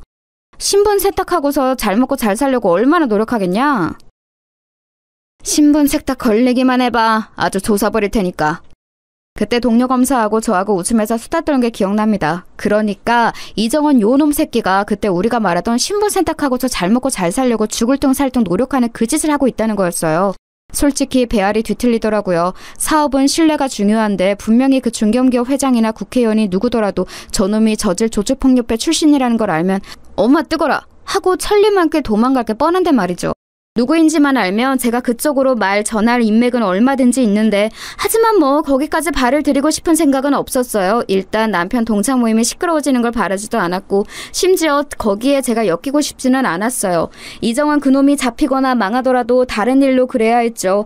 저는 화장실에 들러서 대충 메이크업을 손질하고 머리도 다시 만진 이후에 홀로 들어갔어요. 이리저리 홀을 둘러보는데 남편은 여전히 함께 있던 친구들과 있더군요. 인원이 늘어나서 서너 시던 일행이 67쯤이 된 것 같았어요. 저는 약간 미소를 띄운 채로 남편의 곁으로 다가가서 그 곁에 앉았죠. 소파에 푹신하게 앉는 그 순간 저는 건너편에 있는 기름기 흐르는 얼굴을 보고서 깜짝 놀랐어요. 이정인이 그 자리에 있는 거였죠. 이정인도 좀 놀란 눈치로 저하고 남편을 번갈아 봤어요. 뭐야 김진석, 너 이렇게 예쁜 와이프가 있었어? 인사해 자기야. 그 동창인 이정원이고 이쪽은 내 와이프. 저는 로비에서의 일이 없었던 것처럼 활짝 웃으면서 반갑게 인사를 했어요. 이정희는 징그럽게 웃으면서 악수를 위해 제 손을 잡고서는 한참이나 꼼지락대다가 시간이 흐르고서야 손을 떼더군요. 어찌나 징그럽던지. 거기다가 악수함답시고 제 손을 잡고 손바닥을 손가락으로 긁더라고요. 그게 성추행이라는 걸 제가 모르겠어요? 참 더럽게 산 인간답다 싶더군요. 친하지도 않은 동창, 그것도 몇십 년 만에 만난 동창의 아내를 초면에 남편 앞에서 성희롱을 하다뇨. 평소 제 성격 같으면 진짜 단숨에 뒤집어 엎었을 텐데 그래도 이곳은 남편 모임 자리니까 일단 한번 참았습니다. 벌써 두 번째 참는 거라 세 번째에는 진짜 안 참고 너 가만 안 놔둔다 하고 속으로 벼르고 있기는 했었지만요. 이정희는 자리에 앉아서 거들먹거리면서 계속해서 자기 사업 이야기를 풀고 있는 중이더군요. 저는 남편 곁에 앉아서 가만히 그 이야기를 듣기만 했어요. 이정희는 자기가 얼마나 대단한 기업가들과 식사를 하고 다니는지, 어떤 재력가들이나 어떤 정치인들과 인맥을 쌓고 있는지에 대해서 자랑을 늘어놓는 게 역겹게 들리더군요. 그런데 그놈이 주로 이야기하는 중견기업 회장은 제게도 낯익은 사람이었어요. 바로 제가 예전에 사건 해결 당시 저 덕분에 누명을 벗게 되어서 요즘까지도 자주 연락하고 가끔 저와 식사도 하시는 분이었죠. 그분은 상당히 성격이 깔끔하고 단호하신 분이라 저런 놈을 곁에 두실 리가 없는데 싶어서 의아했어요. 하기사 몇십 년을 저질 깡패로 굴러먹으면서 남들 등만 처먹었었으니 오죽 사기치는데 도가 텄을까 싶기는 하더군요. 그 중견기업 회장님도 분명히 이놈을 진지하게 보시지는 않겠지만 일단 나중에 기회가 닿으면 한번 말씀을 드려야겠다는 생각이 들었어요. 저놈이 만난다는 국회의원도 가만 들어보니 그 회장님 인맥으로 만나게 된 사람인 것 같았고요. 너 잘 걸렸다 싶어서 저는 그 자리에서는 그냥 입 다물고 얌전히 있었어요. 아니, 얌전히 있으려고 했다는 게 정확하겠네요. 별다른 일이 없었다면 그 자리는 그대로 파했겠지만 곧 이정인이 저한테 몸을 돌리고서는 고개를 쭉 빼더군요. 재수씨, 그거 알아요? 야, 진석아, 너 그거 이야기했어? 뭘 이야기해? 우리 와이프 내 친구들 잘 몰라. 아, 그럼 이야기 안 했겠구나? 너 쪽팔려서 말 못하긴 했겠다. 그놈은 남편을 한껏 비우는 듯한 얼굴로 말했어요. 남편은 순간 화가 울컥 치미는 얼굴이었지만 원체 순한 사람이었기 때문에 한 번 꾹 참는 얼굴이었죠. 저도 남편이 여기서 나가서는 건 바라지 않았어요. 대체 무슨 소리를 할지 궁금하기도 했고요. 재수씨, 진석이 이 새끼 제 꼬봉이었어요. 고등학교 때 어찌나 말을 잘 듣던지. 그렇게 말하면서 천박하게 이를 데 없이 낄낄거리고 웃더군요. 솔직히 남편의 성향이라든지 이정원 이 새끼의 존재를 알게 되면서부터 고등학교 때 당연히 그랬으리라 생각은 했어요. 그래서 놀랍지도 않았죠. 다만 제가 놀라웠던 건 그걸 와이프 앞에서 말하는 저 멍청한 머리였어요. 꼬봉이라는 게 뭔지 알아요? 아, 여자들 잘 모르지? 여자 고등학교에도 양아치 정도는 있죠? 근데 남고는 달라요. 재수씨, 센 남학생들이 샌님들 다 끌고 와서 심부름 시키는 거, 여기 이 진석이가 내 말을 참 잘 들어줬지. 그치 진성아? 그만해라. 너 좀 많이 마신 것 같다. 실제로 그놈은 술이 꽤 취한 것 같았어요. 하지만 술은 마셨다고 해도 분명히 제정신인 건 너무도 나도 다 아는 사실이었고 저 역시도 그냥 그대로 넘어가줄 생각은 없었죠. 다른 건 몰라도 제 배우자인 남편을 조롱하고 악담한다는 사실을 그냥 두고 볼 수는 없잖아요. 그래서요? 계속해 보시죠. 제가 차가워진 것도 별로 상관하지 않는 건지 아니면 아는 척도 안 하는 건지 이정환 그놈이 계속 얼굴을 제 쪽으로 기울이고서는 짓거리더라고요. 체육 시간에 창고 끌고 가서 내가 꿀려놓고서 짖으라고 하니까 진짜 짖더라고. 재수씨, 심심하면 남편한테 한번 짖으라고 해봐요. 얼마나 잘 짖는지 알아? 정말 개 같거든. 아니 이렇게 예쁜 와이프를 학창시절 내 앞에 서지도 못하던 진서이가 데리고 있다니 좀 아쉽네. 야, 너 그만하라니까? 어때서 그래? 네 와이프 앞에서 고딩 때 너 찐따 같던 거 까발려주니까 쪽팔려서 그래? 야, 부끄러워하지 마. 너 지금도 그렇잖아. 돈 버니까 때깔은 좋아졌다만 여기 알맹이가 어디 갔겠어? 그러면서 그놈이 남편 가슴께를 손으로 툭툭 치더라고요. 그 손목을 확 잘라버리고 싶은데 남편이 얼른 그 손을 치워버렸어요. 제 표정이 험악해지는 걸 본 거였겠죠. 너 진짜 왜 이렇게 창피하게 구냐? 재수씨 들어봐요. 난 저 새끼 완전히 사람 구실도 못할 줄 알았거든. 아니 기라며 기는 새끼가 어디 가서 무슨 남자 노릇을 해. 그런데 지금 재수씨 보니까 그래도 남자 노릇은 기막히게 하는 모양이네. 이정희는 실실 웃으면서 정말 더러운 말을 이어갔어요. 사실 말버릇이 고약한 건 이상한 일은 아니었죠. 조폭따까지 출신, 거기다 성매매 업소 운영하면서 남자들 사기까지 처먹던 새끼였으니 오죽하겠어요. 거의 인생 폐기물에 가까운 놈이었으니까요. 그래도 반반한 와이프까지 얻어가지고 말이야. 너 진짜 출세했다. 내가 사업하는데 너 고용해줄까? 너 지금 회계사랬나? 야, 멀쩡한 회사 다니고 있긴 하냐? 여봐요 재수씨, 그러지 말고 내 비서로 들어올래요? 온갖 더러운 말을 쏟아내다가 이정원은 제가 안색이 좋지 않았는지 곧 손사래를 치면서 실실 웃었어요. 아니 재수씨 칭찬이에요, 칭찬. 재수씨가 얼마나 예쁘면 내가 이렇게 칭찬을 하겠어. 고마운 줄을 알아야지. 야, 너 진짜 그 말 못해? 결국 참다 못한 남편이 폭발하려고 일어나려는데 제가 손을 잡아서 못 일어나게 막았어요. 남편은 일어서려다가 주저앉은 채 저를 봤죠. 약간 멍청해진 순한 얼굴이 귀여웠지만 그게 중요한 때는 아니었어요. 저기 이정인 씨. 왜요 재수씨? 지금 보니 목소리도 예쁘네. 저는 검사 생활을 오래 하면서 저런 놈들 성향을 잘 알았어요. 여자 보고 예쁘다고 하는 게 정말 예뻐서가 아니라 좀 기가 세 보이는 여자를 눌러서 기선제압을 하고 넌 그냥 내 눈요깃거리나 되라는 메시지를 주는 거였죠. 정말 우습게 짝이 없더군요. 명함 좀 줘봐요. 명함? 왜? 나한테 나중에 연락하게? 그놈이 비실비실 웃으면서 저한테 명함을 꺼내 내밀더군요. 그걸 받고서 저는 백 속에서 제 명함을 찾아 대충 그 앞에 던져주고서 핸드폰을 꺼내서 전화를 걸었죠. 신호가 가고 있는데 제 명함을 주워서 본 이정인 얼굴색이 순간 하얗게 질리더군요. 당연하죠. 새로 판 변호사 사무실 명함이었으니까요. 그리고 그때 마침 전화 저편에서 상대가 전화를 받더라고요. 저는 반갑게 인사하고서 말을 건넸어요. 어머야, 너 마침 전화 잘 받았다. 일하는 중이야? 전화를 한 건 동료 검사였죠. 네, 저와 절친이기도 하고 이정원 사건을 맡았던 그 검사요. 저는 그리고 핸드폰을 스피커 상태로 돌렸죠. 당연히 일하는 중이지. 뭔데? 무슨 일 있어? 아니, 다른 건 아니고 너 예전에 그 조폭 자법이었던 놈 기억해? 이정원이라고. 기억하지. 걔 진짜 더럽게 돈 벌던 놈이었는데 날파리같이 귀찮은 새끼였어. 근데 걔는 왜? 그 새끼가 지금 내 앞에서 내 남편 동창이랍시고 잘난 척을 한다? 사업가 행세를 하는데 어떻게 조인트 까줄까? 사업가? 사업가? 동료 검사는 너무 어처구니가 없다는 듯이 깔깔거리면서 웃기 시작했어요. 야, 사업가라면 맞긴 맞다. 성매매 업소 차려놓고 남자 손님들 협박해서 등까지 쳐먹은 것도 사업가면 맞네, 맞아. 거기 있어 그 새끼? 야, 전화 좀 바꿔줘 봐봐. 내가 욕 좀 해줄게. 벌써 스피커폰이야. 진짜 짜증난다. 저와 동기인 동료 검사가 깔깔대고 웃으니 이정인의 얼굴은 하얗다 못해 새파랗게 질리기 시작했습니다. 뭐 당연하겠죠. 지금껏 200여 명 넘게 모인 동창 모임에서 잘나가는 사업가로 포장해놨는데 단숨에 뭘 해서 돈을 번 건지 들통이 나버렸으니까요. 주변에 있던 동창들도 얼음이라도 된 듯이 굳었어요. 자, 이정원 씨, 뭐 해서 돈 버셨죠? 성매매 업소 차려놓고 손님들 사기 쳐먹으면서 돈 벌었지? 조폭 따까리 노릇해가면서. 그때 네 형님들이 너 더럽게 장사해놓은 거 뒤처리하면서 다시는 네 안 보겠다는 말까지 했다고 들었는데 어떻게 관계 회복은 되셨고? 제가 웃으면서 그렇게 말하자 핸드폰 건너편에서 제 동기가 같이 깔깔대면서 웃더군요. 그리고 이정원 듣고 있죠? 아직 여자 남아서 그걸 해결되려면 시간 걸리는 거 알고 있는 거지? 금방 다시 빵 들어가게 될 거예요. 조금만 기다려. 남편은 설마 이런 상황이 있었을 줄은 상상도 못했는지 그 소심한 사람이 얼굴이 창백했어요. 저는 남편 어깨를 끌어안고서 그놈을 노려봤죠. 함부로 다른 사람 건드리는 거 아니야. 알겠어요? 일부러 부드러운 어조로 달래는 것처럼 말하고 저는 전화를 끊었어요. 이정인의 얼굴이 울그락불그락하기에 친절하게 한마디를 더해줬죠.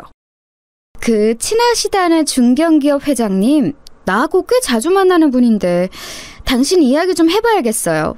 재미있겠네요. 순간 숨이 막히는지 이정인의 얼굴이 파랗다가 순간 시뻘개지더군요. 그놈은 갑자기 바닥에 무릎을 꿇고서는 제 앞에 엎드려서 싹싹 빌기 시작했어요.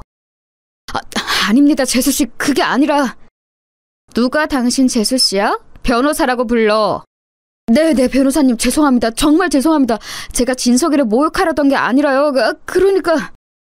오늘 나한테 성희롱한 것만 걸어도 걸릴 텐데 지금 동기 이야기 들었지? 아직도 해결 안 된 문제들 있는 것 같던데 내 동기 겪어봐서 알겠지만 성격 별로 안 좋아요.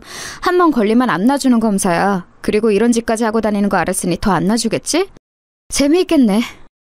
아닙니다. 정말로 죄송합니다. 예전에 하던 짓은 정말 그냥 다 접었어요. 아무것도 안 남았습니다. 지금 뭐 남은 건 예전 형님들이 저한테 뒤집어 씌우려는 것뿐이에요. 전 이제 정말 다 죗값을 치렀습니다. 그놈은 아주 필사적으로 외치더군요. 그러거나 말거나 알게 뭔가요? 주변을 둘러보니 분위기가 아주 끝내주더군요. 여전히 홀에 우아한 재즈 음악은 흐르고 있는데 그 넓은 홀에서 사람들이 전부 굳어서 저희를 보면서 수군대고 있었어요.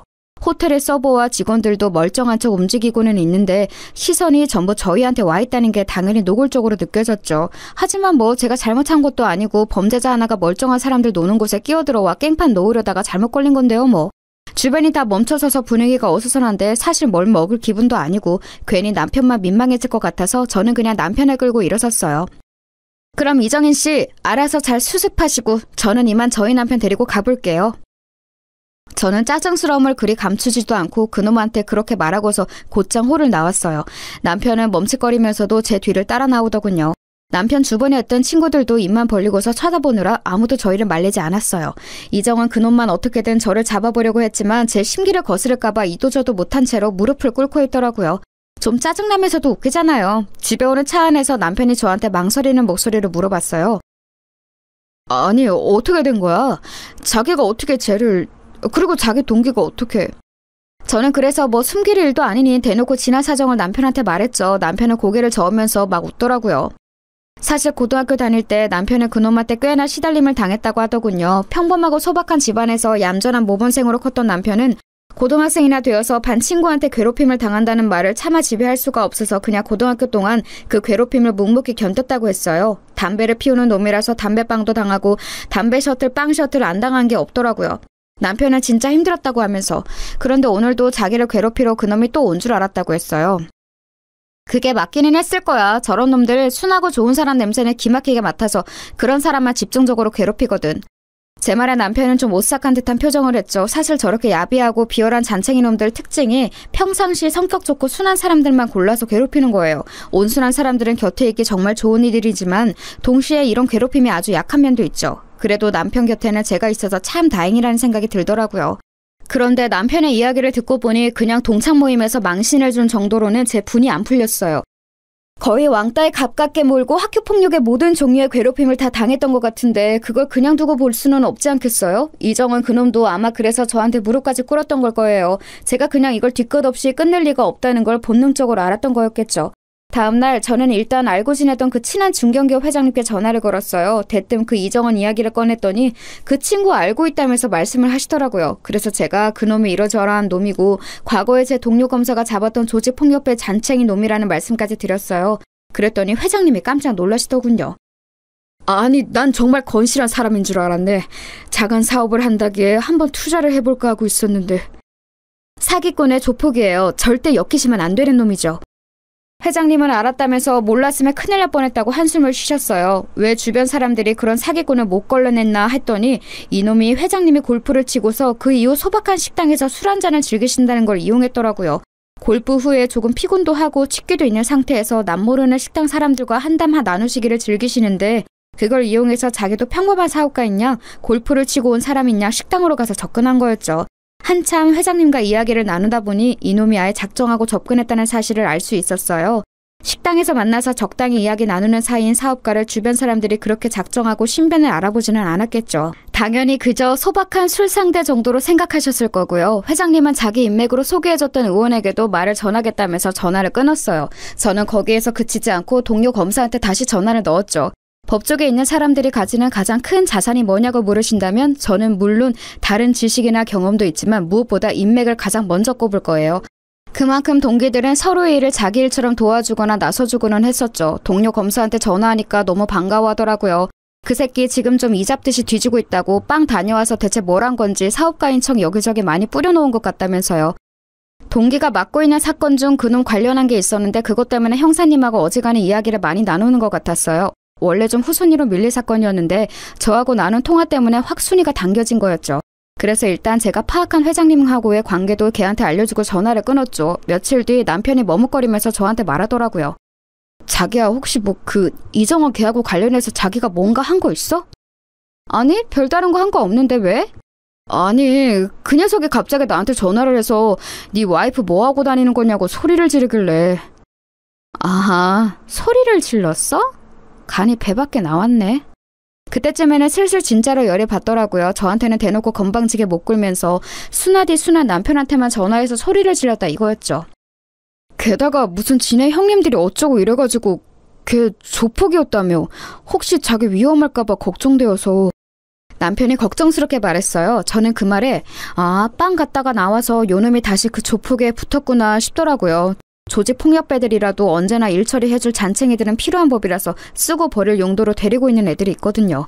결국 저는 그날 아예 동료 검사네 사무실로 가서 의논을 했어요. 형사님까지 불러다가 같이 이야기했더니 형사님도 그놈 주변에 지금 또 조폭 무리들이 슬슬 보이고 있다는 사실을 알더라고요. 그래서 그놈이 그 회장님한테 이야기했다는 사업 상세 사항을 회장님한테 다시 전화해서 전달받고 그걸 토대로 해서 수사에 도움이 될 만한 정보들을 많이 정리했죠. 결과는 뭐 간단했어요. 알아봤더니 겉으로는 깨끗한 척 법인을 세워서 사업하는 것처럼 하고 뒤로는 조폭 사업을 벌이려고 했더라고요. 그 회장님한테는 다른 업종인 척하고 투자를 받으려고 했고 국회의원과 인맥을 만들어서 뭔가 하려고 했었나 봐요. 그렇게 거대한 조폭 패거리는 되지 못해서 아직 기반이 없었기에 이제 막 만들려고 했던 거죠. 걔네들도 멍청하지. 그 일을 이정원같이 멍청하고 나대는 놈한테 맡기면 어쩌나요? 좌우간 성매매 업소하고 도박 업장까지 차려놓은 걸 덮쳐서 형사님이 아주 뿌듯해하셨어요.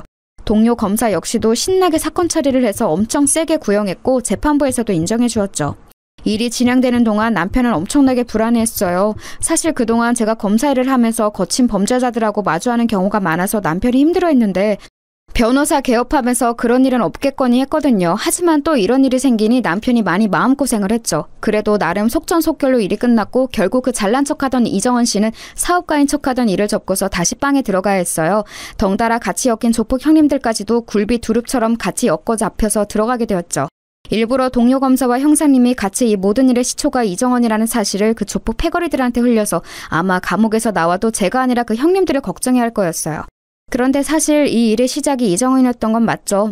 뭐 일단 그놈이 처음부터 멀쩡하게 굴었다면 제가 괘씸하게 여겼을 일도 없었을 거고 나름대로 평화롭게 그 불법적인 사업이라는 걸 조금 더 오래 추진할 수 있지 않았을까요? 조폭들이 점잖은 척 합법의 가면을 쓰고서 법인까지 세우려고 아주 작정을 하고 있었는데 그걸 이정원이 나댄 바람에 말아먹었으니 나중에 출소하고서 혼쭐이 나도 그럴 만하죠. 하지만 그 덕분에 저희 동기인 동료 검사가 뿌듯하게 사건을 처리했고 남편의 고등학교 시절에 대해서 소소한 복수도 했으니 만족합니다.